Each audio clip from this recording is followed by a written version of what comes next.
Dumbbell bent over row.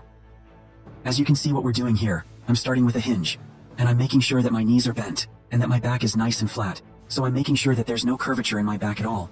You can see that I'm holding my hands nice and neutral. I'm pulling all the way up to my ribs. Dumbbell bent over T-row. Have a look at what we're doing. We're hinging forward, making sure those knees are bent, and again making sure your back is remaining nice and flat. You can see as I'm lifting, leading with my elbows. So basically I'm trying to hit a straight horizontal line from elbow to elbow. At the top of this exercise, I'm squeezing with my rhomboids, and I'm squeezing with my posterior deltoid, the back of my shoulders. Dumbbell rotating, bent over row. So have a look at what I'm doing.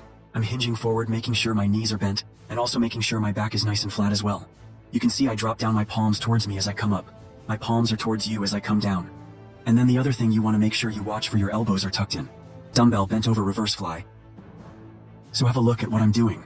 Starting hinging forward, making sure that my knees are bent, and making sure I'm well supported on my thighs. Make sure your back is nice and flat as well. So this one is a very common position to hold now that my arms are going from vertical to horizontal, with a rotation only at the shoulders. Dumbbell alternate bicep curl. You can see I'm doing these alternately now. Very important that my feet are at shoulder width, and that my knees are slightly bent. There's no hips movement. You can see my hands are starting neutral beside me, and they turn face up as I hit that curl. Very important to keep your elbows nice, and still my elbows are pretty much connected to my ribs the whole time. Dumbbell bicep hammer curl. Now you can see that I'm doing them together. But if you want to alternate, then that's okay as well. Make sure that your feet are shoulder width, knees are slightly bent, and make sure that you're not using your hips to assist. We're going to keep our hips nice, and still your hands start in front of your thighs. Dumbbell concentration curl. So you can see that my elbow is inside of my thigh, and it's nicely supported. The other thing you notice is there's no rotation of the wrist as the dumbbell is coming up. It's facing me and it's dropping back down, supported by my thigh. We can use our other hand on our hip to keep it out of the way, but if you need some assistance, we can always help with the opposite hand, especially towards the end of your set, when you start to get tired to get through that set. Dumbbell goblet squat.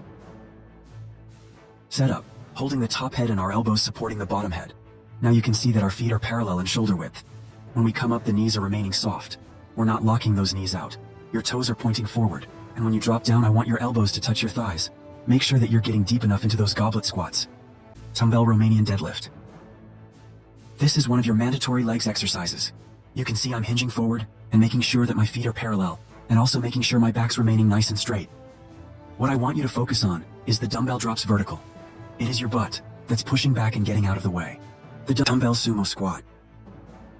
This is one of the best variations of squats that you can do, particularly because they're very friendly on your knees. You can see that my legs are nice and wide. My toes are pointing out 45 degrees. They're not pointing forward. And when I'm at the bottom of the exercise, my shin bones are parallel,